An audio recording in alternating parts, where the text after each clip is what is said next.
अवतार की कथा सुनाता हूं। हे राजा, कल्प का अंत हो जाने पर ब्रह्मा जी निद्रावस्था को प्राप्त हो जाते हैं।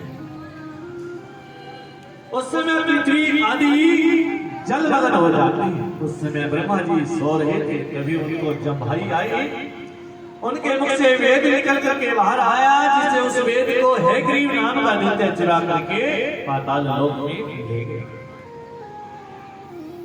वेदों की रक्षा के लिए श्री हरि ने मत्स्य अवतार धारण किया। बोलिए मत्स्य अवतार की जय। और राजा सत्यव्रत ने 10,000 वर्ष तक जल पी करके तपस्या की। एक बार राजा ने कीर्तिमान नदी में स्नान किया और सूर्य को अर्घ्य देने के लिए अपनी अंजलि में तो उन्हें एक छोटी मछली दिखाई दी। मछली मनुष्यवाणी में बोली कि हे राजा, इस नदी में मुझे बड़ी बड़ी मछलियां खा जाएंगी, आप मेरी रक्षा करें।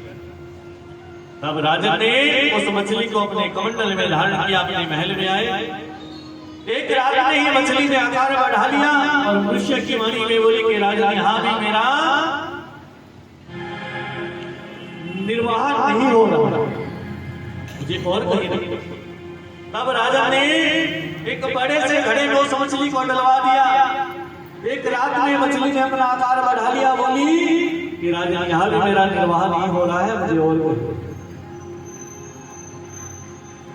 तब राजा ने उस मछली को एक सरोवर में डलवा दिया। एक रात में ही मछली ने इतना आकार बढ़ा लिया कि उस सरोवर का पानी अवरुद्ध हो। अब मछली मनुष्य की वाणी में बोली कि यहां भी मेरा निर्वाह नहीं हो रहा है, राजा मुझे कहीं और। अब राजा ने उसे नदी में डलवा दिया। एक रात में ही आकार इतना बढ़ गया कि नदी का पानी रुक गया। जब अगले दिन राजा ने जाकर के देखा, मनुष्य की वाणी में मछली बोली कि राजा, यहां भी मेरा निर्वाह।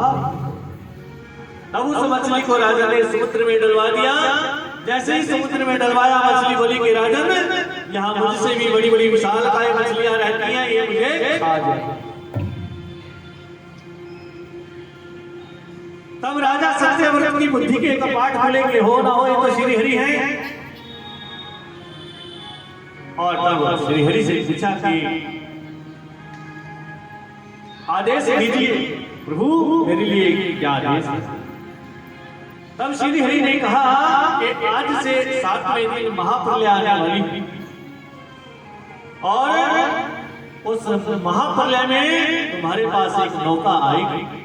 तुमने उस नौका को वासुकी नाग की रस्सी बना करके मेरे इसे सिंह के साथ बांधना, जो ये मेरा मत्स्य अवतार है, मेरे इसे सिंह के साथ बांधना। और उस समय चारों तरफ अंधकार ही अंधकार छा जाएगा।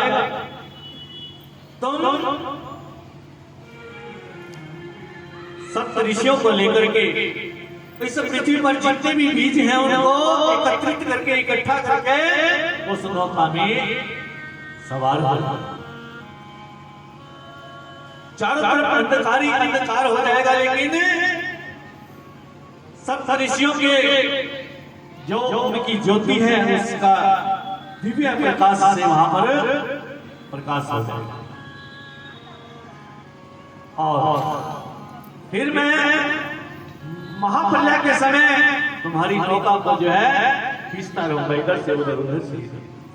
जब महाप्रलय समाप्त हो जाएगी, फिर दोबारा से युग में जो है परिवर्तन होगा। जब युग में परिवर्तन होगा, तब मैं तुम्हारे पूछने से तुम्हें ज्ञान का उपदेश करूंगा। बोलिए श्री हरिनारायण भगवान की जय। और आगे की कथा में राजा अम्बरीश जी की कथा जाती है। बोलिए राजा अम्बरीश जी की जय। राजा अम्बरीश जी श्री हरि नारायण के पुजारी, उनकी चरणों की सेवा करने वाले। इतनी भक्ति, बहुत ही दृढ़ भक्ति। मेरे प्रभु ने राजा अम्बरीश की सेवा में अपना सुदर्शन चक्र छोड़ रखा था, उनकी रक्षा की।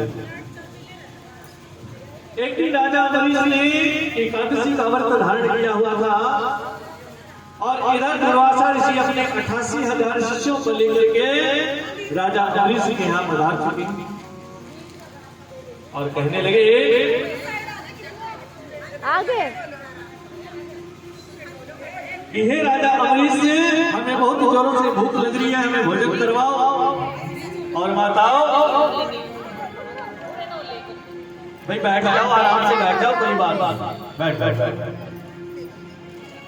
और जब राजा अम्बरीश ने कहा कि आप लोग बैठ जाइए, मैं आपके लिए भोजन बनवाता हूं, तब दुर्वासा ऋषि बोले कि नहीं, हम जब तक गंगा स्नान करने के लिए जाते हैं तब तक तो भोजन का बंदोबस्त करते हैं, आप भोजन बनवा लीजिए। और दुर्वासा ऋषि ने जानबूझ करके गंगा स्नान में देरी की। एकादशी बीतने वाली है, द्वादशी आने वाली है। तब राजा अम्बरीश ने पंडितों से पूछ करके कि मैं क्या करूं, मैंने अपने व्रत का पारायण नहीं किया। तब पंडितों ने कहा कि आप अंजलि में जल लेकर के उसे पी लीजिए। अंजलि में जल लेकर के पीना, मान लिया कि तुमने भोजन कर लिया। इतने में ही दुर्वासा ऋषि आ जाते हैं और राजन से कहते हैं कि हमारे लिए भोजन लगवाओ। राजन कहते हैं कि आप बैठ जाइए, आपके लिए आसन लगा हुआ है, मैं आपके लिए भोजन लगवा। लेकिन दुर्वासा ऋषि ने अपने योग बल से जान लिया कि इसने हमें भोजन करवाने से पहले अपने आप भोजन कर लिया, क्योंकि एकादशी के व्रत का जो पारण किया है, जो जल पी लिया। और क्रोधित होकर के उन्होंने एक मंत्र पढ़ा, उससे कृतिका प्रकट हो गई। वो कृतिका राजा अम्बरीश को मारने के लिए